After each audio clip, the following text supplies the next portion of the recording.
Okay, hello. Hey, how are you? I'm good. I'm good. So good to see you. How have you been? I've been pretty good. It's July is pretty great around here. Yeah, that's my kind of weather. That Pacific Northwest summer weather. Yeah. I have a good buddy who's she's in LaGrange outside of Chicago, Uh-huh. and she's been talking about like the humidity and the heat and just feeling pretty miserable, and we're still wearing jackets morning and night, like we get warm in the day, but it's not Yeah, 72 is kind of our high, so pretty that's sweet. awesome. So we are going to get started. My sense is that Jacqueline may not be able to join us. She had some come up, so we'll see if she can make it. Yeah. But you and I can kind of improv around that. So Okay. and we do have people online already, which is fantastic. We have 7 people have joined us on the stream via Facebook Live, so welcome. If you want to say hi and just tell us where you are, where you're from, and what you're doing there, please do. Be happy to see you in there. So basically, the plan, Krista, is I was going to talk for a little bit about the certificate program, a little bit about kind of what we're doing this week with the Summer Institute. Yeah. Then, if Jacqueline's here, great. If not, I would ask you to talk a little bit about your own experiences. And then I would want to kind of explore, especially with you, around this issue of implementation, because you had to be so creative. But then you wound up with that lovely article that got into implementation and kind of the Hogwarts kind of idea. And I think there's a lot of really rich stuff that could actually really help with reopening schools too. Yeah. So, we'll see. We may or may not use the full hour, but we will, if people are on and have questions, we'll take questions too.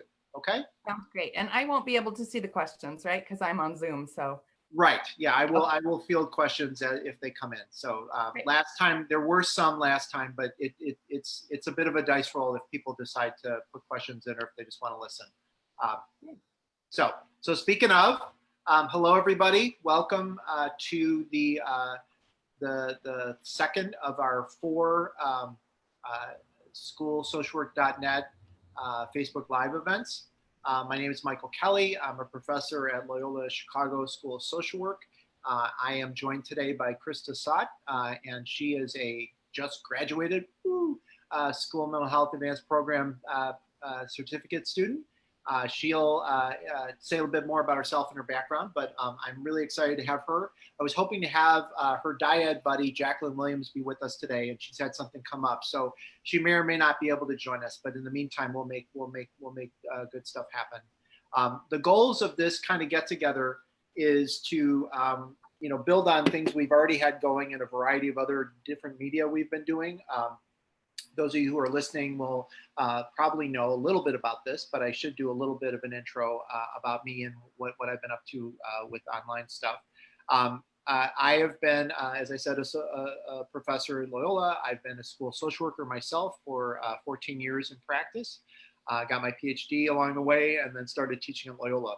And as I've gone along and as I've gotten deeper and deeper into the research part and teaching part of being a professor, some very kind of clear themes have emerged that I think are really important for us to kind of, sit with if we're going to be good practitioners and we're going to be researchers that hopefully help practitioners out.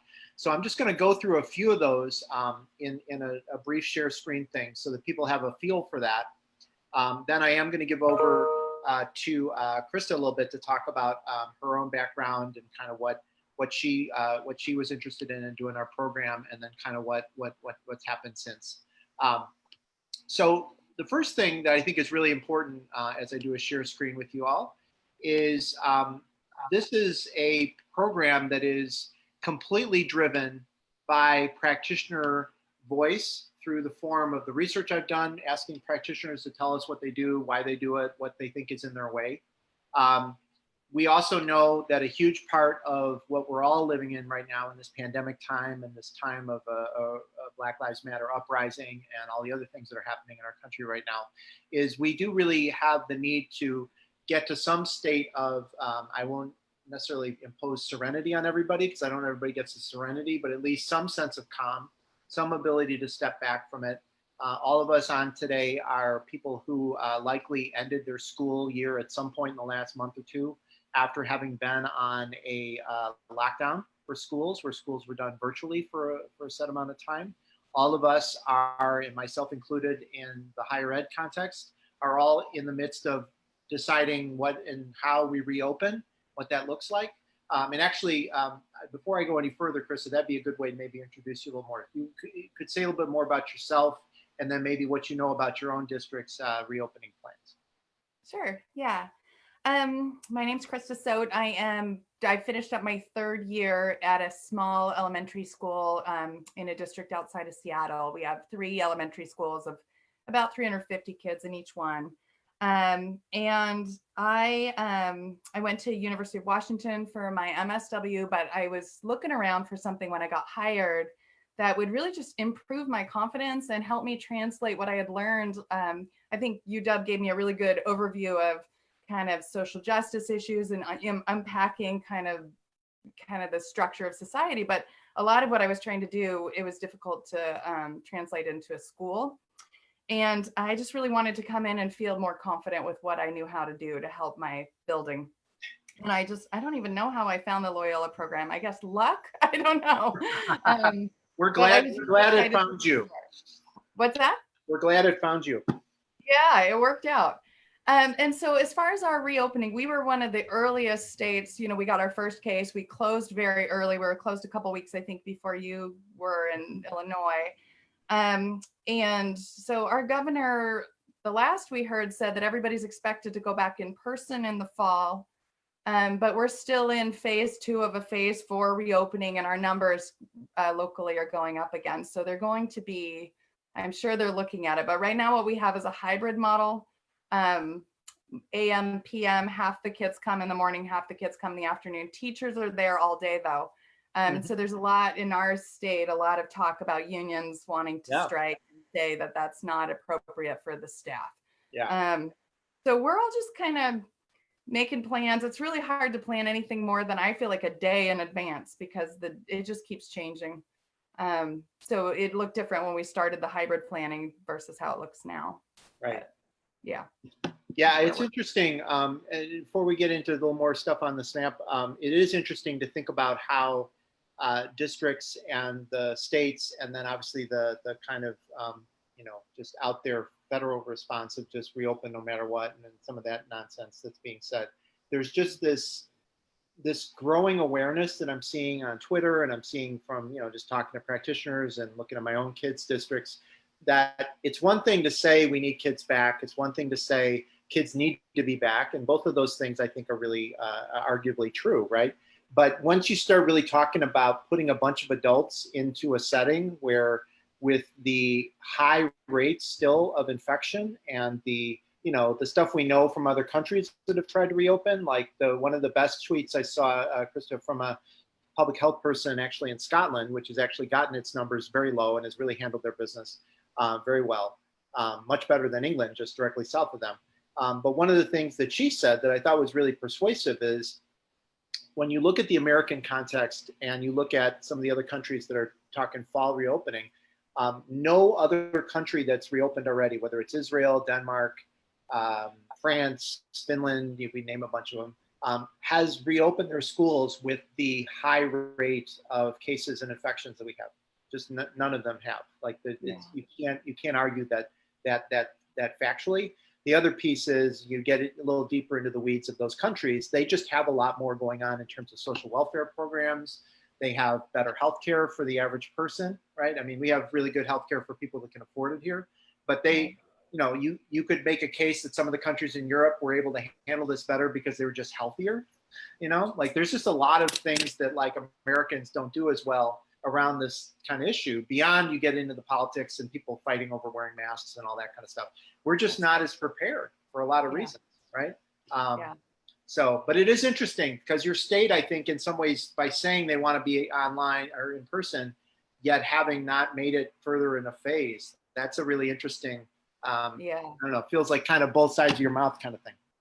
Yeah, and our governor had a press conference, I want to say 2 days ago, where he said, when we made that announcement in May, it looked like we were going to be moving through these phases. We were in charge of this, but our reopening now, our numbers are going. So he said, I won't be sending people back to school if it's not safe. And he has been pretty proactive, which is why, having spent weeks and weeks trying to put something together, you feel like, I can't plan anything, all that investment of time and energy, we're just doing the best we can, but it's changing all the time.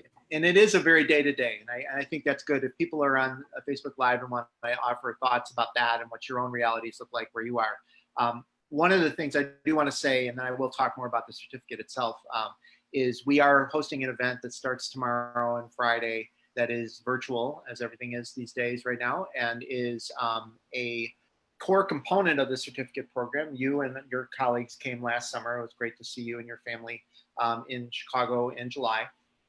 And the goal of the get-together time is for the certificate folks is a chance to meet and connect and work more in depth on their work and present their work. It's also a historically ideal time for my own kind of training work I've done with people in Chicago area, where we're now having our 15th annual Summer Institute this summer. So we've gathered people for a long time, and what we try to do with the training is make it very relevant, very applicable, hopefully fun too. And this year, what we're going to do is we're going to do a 2-day extended case study simulation. I don't know how much you know about this, Krista, that we're going to basically ask everybody to get into groups based on their own kind of interest of what they work in. And if they're in high school, they have to plan how to reopen as a high school. If they're in middle school, elementary, whatever. And then we're going to, as we get further into the 2 days, we're going to have them submit their plan. And the plan can't just be about reopening, because not all of us are going to have that public health expertise. It's about stuff we know more about, which is how to open in a trauma-informed way, how to open with attention to SEL, how to open with an anti-racist framework. So things that are obviously on our minds as practitioners in schools. So they're going to do that on Thursday, tomorrow. And then Friday, we're going to give them feedback on it saying, based on what you did, here's what's happened. Now it's October, right? And they're going to have to adjust. And we're going to have some other speakers. It's not just going to be that. We're going to have a really amazing school nurse who's been recently featured a lot in national media, Robin Cogan, talking about what her work has been in New Jersey. And my good friend, Jonathan Singer, who's at Loyola, who does a lot of suicide prevention, crisis prevention stuff. He's going to talk as well. So anyway, just wanted you and everyone else to know that that's a key component of what we're doing this time. That sounds really great. Yeah, it's going to be fun. I mean, it's also going to be something we've never done before exactly this way. I mean, a lot of other, certainly medicine has a version of this where they work with cases or simulations. Nursing does too.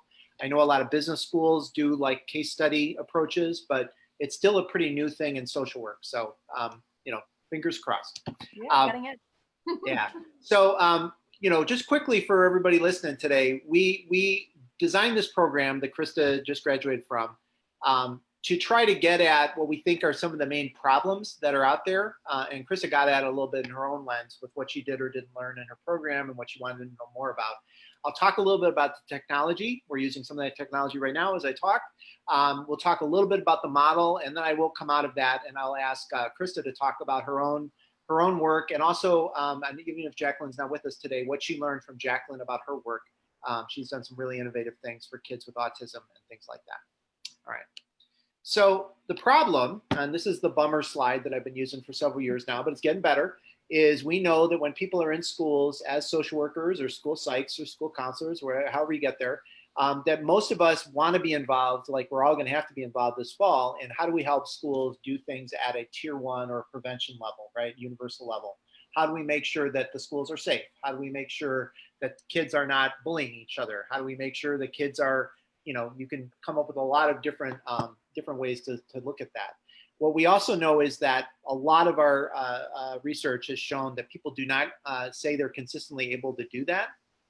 They do feel sometimes they're not prepared to, but even if they are prepared and trained well, they're just doing a lot of putting out fires and tier 3 work and crisis work. And so the challenge becomes, how do we help people back up and go earlier in the stream and do things, right? And one of the ways that I think that this comes up, and you're early in your career, I know that you shared that your 3rd year, right, is where you are now. Most people that are in schools as social workers, or really any other related service professionals, get to their school and realize something, that they will probably never have a supervisor again that is the person that did their job. right? Like most other social work jobs, really most other clinical jobs, somebody above you, your clinical director, your executive director, whoever, they probably were in your position at some point, right? Or they at least have a vague idea of what you do. And you may even have more than that. You may have like a group supervision. You may have a way to come together and say, hey, I don't know what to do about this. Most people realize pretty quickly when they get to schools that that's not going to be an easy thing to find, right? I don't know if you wanted to say anything to that in your own experience, because I think that's a real strength of our program is we do provide a community where people can kind of, first of all, just come together and have a good time and laugh and talk about the stresses, but also learn things from each other. So I don't know if you want to say more about that.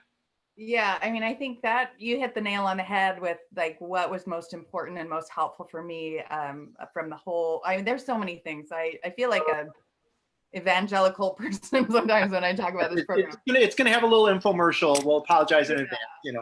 Yeah, and that's not usually my comfort zone to sell stuff, but I'm just going to be honest with my own experiences, which were just really, really amazing. But like you said, you know, I moved into this program, and part of the reason that I felt like I needed a confidence boost was that I was the only time they'd ever hired a social worker, and I had to advocate pretty heavily for them to consider me for this position, which had been previously held by a school counselor. And so we talked about where those overlaps were, and found some stuff on SWA that was really good, talking about job roles and but going in and being the only person who had a school social work background and training, I wanted to come in and be able to be really valuable and like have my professional, I don't know, I wanted to speak well for my profession or like not burn the bridge for social workers coming in behind me.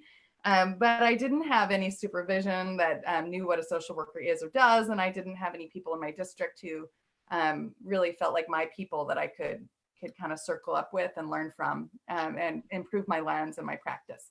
So getting into a cohort and getting into a dyad, really both of those things helped me to refine my own practice, but then just open up my eyes to how many things school social workers are doing.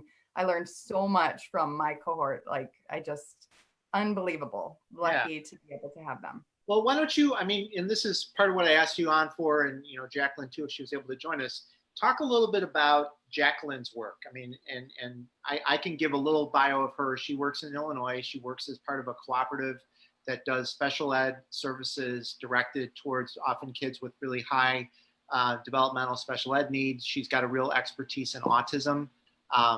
But you two were a dyad. So talk a little bit about that and talk a little bit about her work. Yeah, so a dyad, we each got to see each other's projects going forward as we were working, and then brainstorm together and problem solve together. And she's just such a professional. But the key of her work was that she wanted to help support the families of kids experiencing autism who were often feeling alienated from their neighborhood schools or their classrooms, and really give them a portal and a place to get together and discuss issues of the day and really how to best support their kids. And so really giving her community more voice and not just having, I really learned a lot from her about like really making sure to draw out that parent perspective and give that a lot of weight. And, you know, I think I prepared a lot of newsletters, so it kind of be going my direction to the community.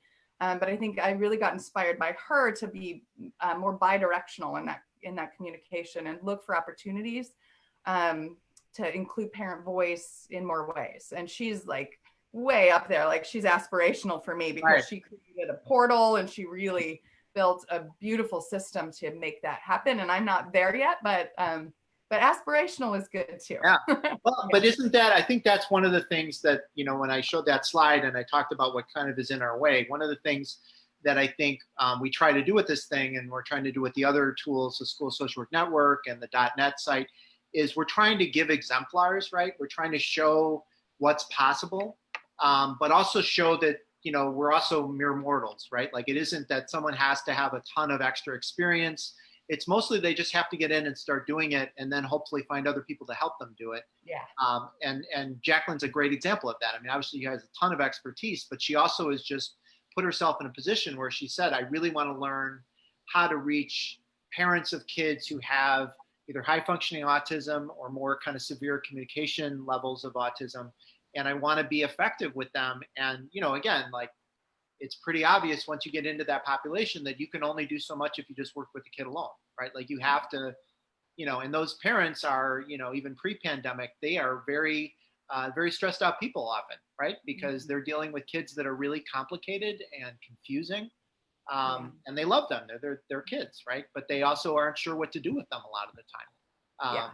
And I thought she just did, from my time with her and the stuff she wrote on our network, like she just did such a graceful job of doing that. Like she clearly loves those kids, but she also like really gets what's going on with them. She gets how hard they can be to teach, to work with, to parent, Yeah. as well as their strengths. So Yeah. She's I wish she was here. I miss her. yeah. But she's beautifully balances those things. I'd agree with that. She's aspirational for sure. Well, Yeah. and part of what you also got at that I think is cool to think about for people listening in is that we did really, through her work, your work, Gabby's work, thinking of just from your cohort specifically, you really were interested in how to involve adults in things, whether it's parents or teachers.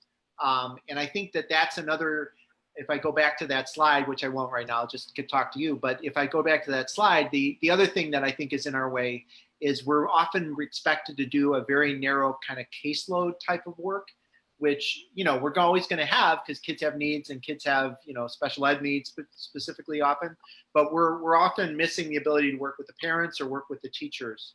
And I think that's a really key piece.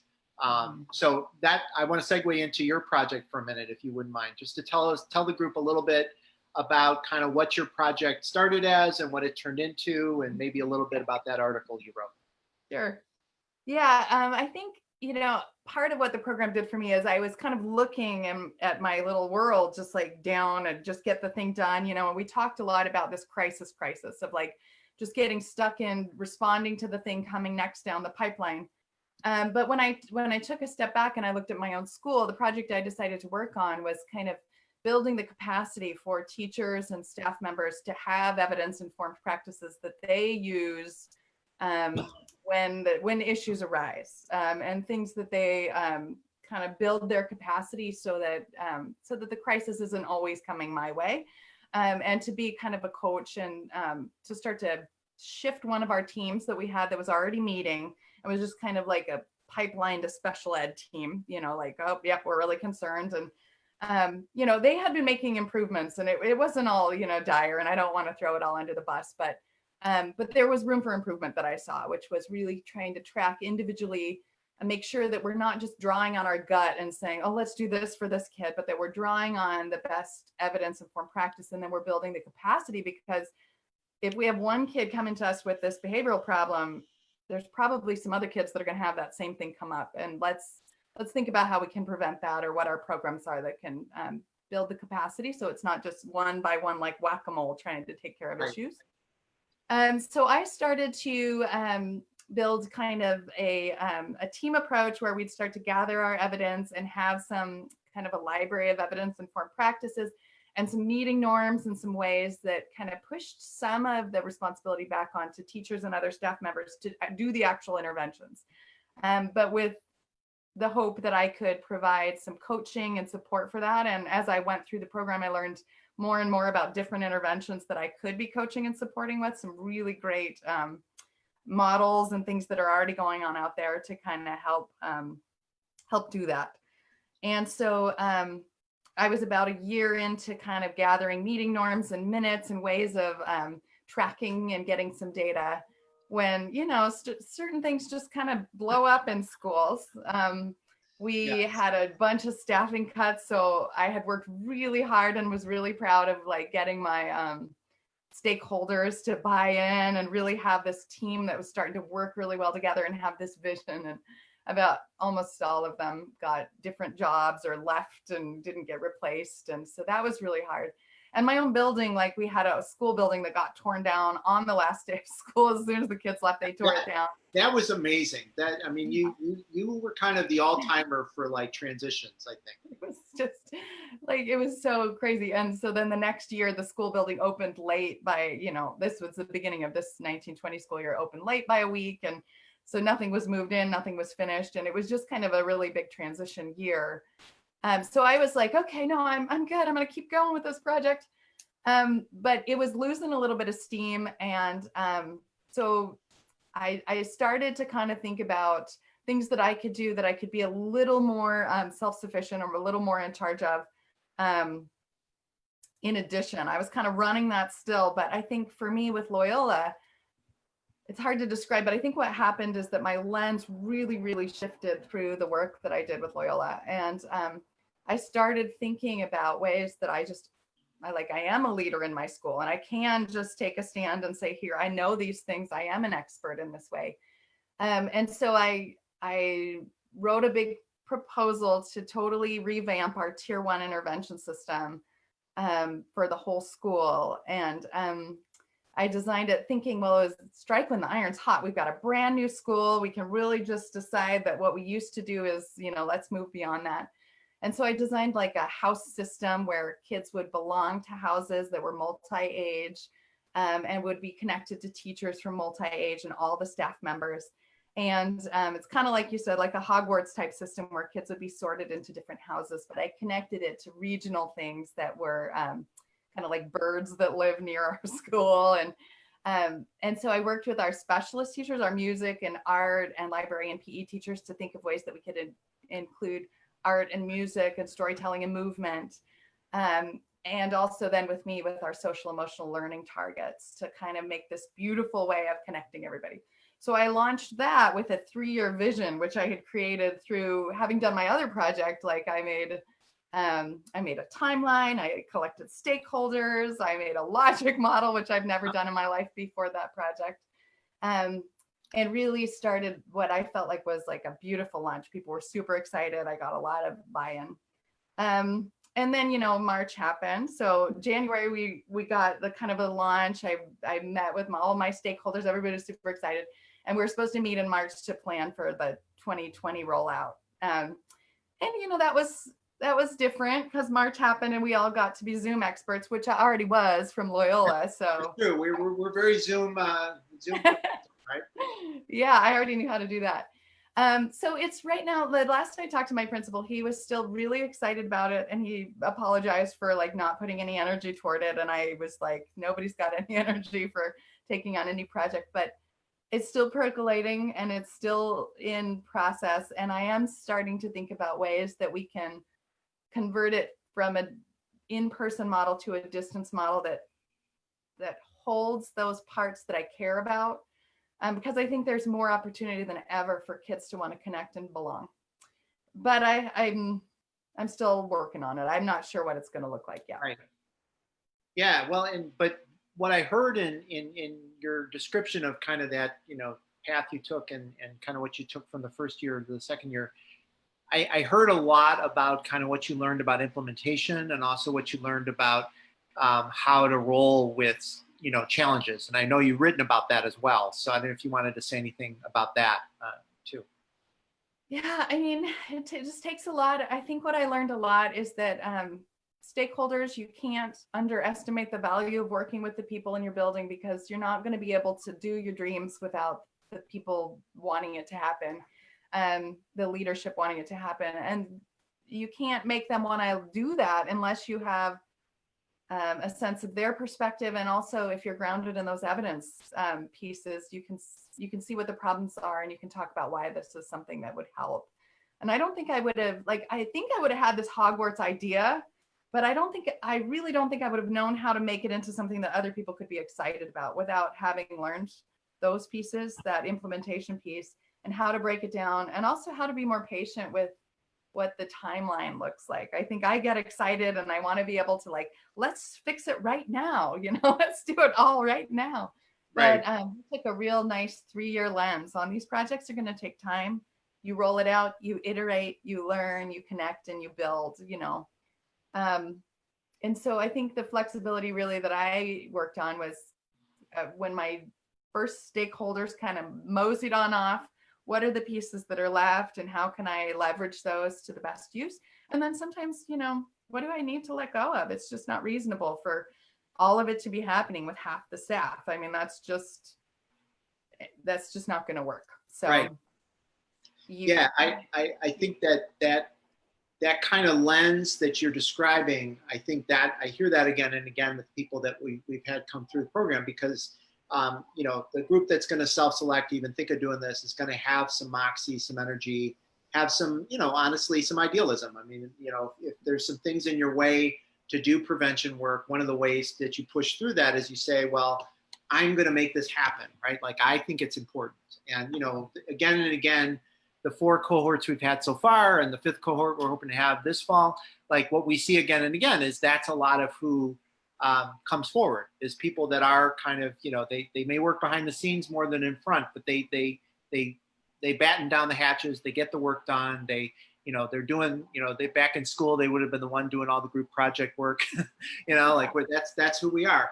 But at the same time, and you said it so well, if you're going to actually do it and make an impact in the school, one, you have to have a lens. It's the 3 to 5 year implementation, that it's not just going to happen. And 2, even if you have a good lens, you still have to have a bunch of people that are key stakeholders that are going to step up with you, are going to fight for it. Some of those people need to be administrators, but some of them need to be key teachers, parents, youth. So a lot of what the projects, yours and Jacqueline's and others in your cohort were really an attempt to create that kind of momentum, right? Mm-hmm. And I think one of the things that I think is becoming a real clear pattern in the good work I'm seeing come out of this is people are both becoming humbled by that. They're realizing that, like, this is not going to happen overnight, but they're also beginning to realize ways that they can hang in more. Right? Mm-hmm. That there's ways to keep, like, you really kind of reshaped something that in essence is really still getting at making teachers and the school do more before they get to the social worker, right? Like that's exactly. That you've kept that piece. What you've turned it into is different, but you've kept that piece, right? Right, right, yeah. Yeah, so I think that's something, as I reflect on what I'm seeing and hearing from people in these conversations, is people are becoming both more aware of the things that they can do, but they're also becoming more almost kind of strategic or flexible, maybe both, about it. So I don't know if that lands for you. Yeah, I'd say, like, I'm less, I don't know, I'm kind of idealistic, and sometimes idealistic people, you swing towards cynical, like when your stuff doesn't go the way you want, like, nothing's, I think I'm an idealist, but for sure. But I think I'm less cynical, knowing, like, okay, well, that didn't work. Like, I'm just going to keep on, like, finding the edges and moving around the corners and finding the people that can get things going. Because I like, in all my colleagues, we all encountered problems. We all had people that were supposed to be there that then something happened in their life and they left, or, and we all were working through those systems. And the system, once you realize that you're working in this big system, it's going to be this way. It's going to be messy. It was for every single person, every single project. None of us went, well, I have my checklist and I went right through it and it just worked, all done. So, but I think that actually made me less cynical and more like, okay, you got to, like, float like a butterfly, you just find your spot and just keep going. Yeah, no, I love it.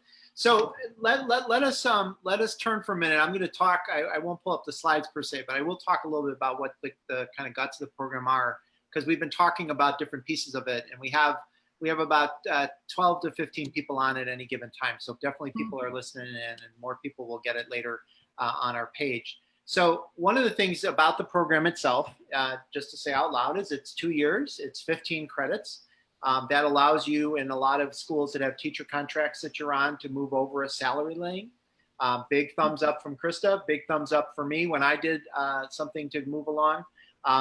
So that's why it's 15 credits. I mean, we also think that what we have in it, we don't have any filler. We have things that we really think are useful, and I'll talk about those classes in a minute. But we do make it a 15 credit class. It is graduate credit. So a lot of times, I think particularly in a pandemic, people are talking about, I got a certificate or I did a 10-hour training. This is graduate level work. Like, there's writing, there's the kind of work you do when you're doing a graduate program. We also don't try to break your back with it either, because we know that you're a professional. We know that this is something you've already gotten a master's degree in most cases. So we're not looking to replicate that, but we do want it to be intensive enough that you can really apply it later. So what we do is, and Krista can speak to this too, is we meet twice a month in an evening time. Typically, so far they've always been evening times. where everybody comes together on camera like we're doing right now. It becomes, I think, over time, a place where people really have said they look forward to it. It becomes a really good way to stay in touch with people around the country. We've had 9 states so far be part of this over the 4 cohorts. We have people from all, many, not all, but many different disciplines. We've had school psychs, we've had school counselors, we've had special ed teachers in some of the cohorts. Most of us are school social workers, and that's fine. But we are very interested in talking about how our work can be applied from the courses themselves, right? Like, so we're not, you know, as much as I love to do research, as much as I, am a professor that likes to talk about things intellectually, it has to make sense for people to go apply. So I don't know if you had any specific course or anything that was applied that really stood out to you, Krista, that you wanted to say, because I'm going to talk a little bit more about it, but is anything just top of mind right now? I mean, there's so many. I think the strengths-based practice class was like a binder that I just carried around with me all the time and just like tried to shape my lens and use those questions. And that really changed not just my practice, but how I felt about my practice when I was doing it. I just loved that. And then the data class that we took, like just really pushing hard on looking at data and being able to be data literate and use it in a way that made my position like more visible and more able to like people, and they love data. You bring out a chart and everyone gets really excited. Yeah, they get fired up. Yeah, it's like, wow, like, why did that take so long for you to listen to me? Yeah. And so just really the focus, I think Michelle, the professor in that course, said, like, just bring a chart, if you're really worried about the meeting, bring a chart. And I kind of had that in my head, like, okay, I'm going to try to bring more charts to things, because making data more visible really, really helps with decision making, and it makes people feel less anxious. So both those classes had those nuggets. I mean, that's just a high level bird's eye view of what I did. No, that's great. And so what Krista just did was name 2 of the classes that are what we call asynchronous. These are the words that no one knew before March, and now everybody knows. Like, this is the modular stuff. This is the stuff that you were able to do around the rest of your life. And some people did it in chunks, some people did it on a more regular basis, but you do it over the course of a semester. So the 2 classes Krista just named, strength-based interventions in school mental health, that's one. It's an awesome class taught by our friend Erin McMains, who's herself a longtime school social worker. Everybody that I recruit to teach in this or have as guest lecturers has worked in a school, does research in schools, thinks a lot about this in terms of, again, how is this going to work on Monday when people go to school? I'm one of these researchers that just, I got tired a long time ago, and now I'm just completely done with people coming up with interventions and ideas in schools that will never work in real schools. Like, I don't know what it is. Is it performance art? Is it somebody's ego? I don't know what it is, but it's not going to help a practitioner. Yeah. So we do a really, I think, a good job of having classes that are taught by people that have also suffered that way and said, I really need to use something here. Yeah. So the other class you referenced was the data class, also taught by a longtime school social worker, special ed administrator, Michelle Capio, and she teaches all different levels of data collection, data usage. The other class that I teach right now is the evidence-based practice in school mental health class, and that's a kind of intro class to how do we think about evidence, how do we know when somebody says something evidence-based, what that really means. Becoming a critical consumer of evidence is important. And then the last 2 classes are this evening seminar time where we're on camera together, called an integrative seminar. So when you're in this, you will do all of those. You do it over 2 years. In the midst of all of that, and Krista has made a lot of great points about this already, so I won't belabor it, is you do a project where you come up with an idea. You get help from me, you get help from an expert panel of people in the field who review it. You get help from your dyad buddy who also reviews it and gives you feedback and coaching and support. And then you eventually propose something by the end of the first year and then try to implement it. And as Krista said, she had to completely push the brakes on that and bob and weave, and she did. And then by the end of year 2, you've got something that you write from and speak to. The last thing I'd say is that we also really, with the sites we've built, schoolsocialwork.net and the School Social Work Network, we are really encouraging people to not wait until they're graduated to really share what they know. And, Krista, you wrote a terrific thing about that kind of tier one kind of Hogwartsy birding style house kind of model. You also, as part of your assignments, co-led a live chat that we did on the network where people talked about some of those issues of implementation. And people have done other things. We've had other people in your cohort that actually did webinars about practice in the pandemic. And those were seen by thousands of people on our YouTube page. So people are able to find different ways to show what they know as well. Yeah, and connect with one another, which is something I think in our field that is of such value. It's something that, like, being able to talk to other people going through what I'm going through or facing things, or like kind of not having to do it alone. It's really, that's a beautiful thing. So I'm so appreciative. Yeah. Well, and I so appreciate you bringing us to that, because that's something we can kind of end on a little bit. It's just one of the things that we know is in the way of people is that sense of, I don't have a supervisor anymore that has this lens, or I'm one person in a school of how many people, or I'm in multiple schools. How do I find a place to go, be vulnerable a little bit, talk about what I don't know, frustrations, learn things, all those things that I think other professionals are able to do more kind of informally. We don't have as accessible to us.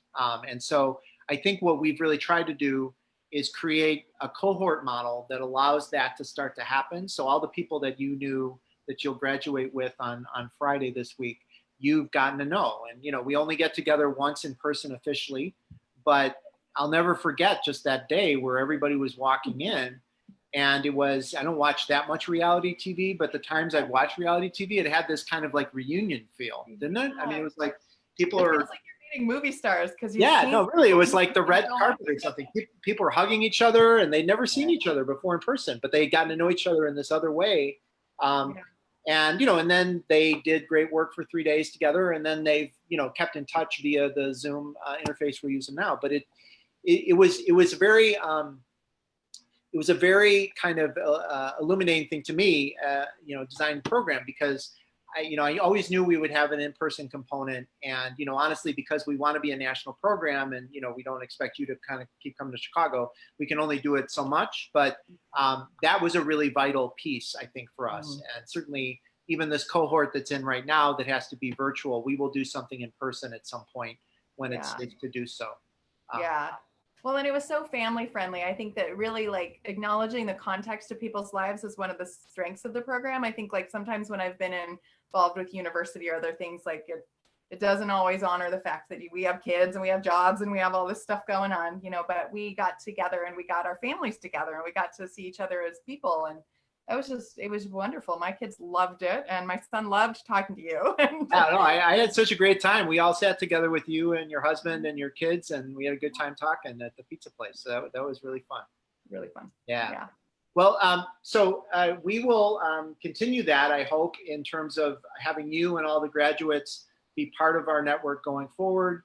One of the other things that now that we're in cohort 4, hopefully going to have cohort 5. If people hearing this want to apply, you can apply by August 1st. And there's lots of information you can find on Loyola School Social Work website about that.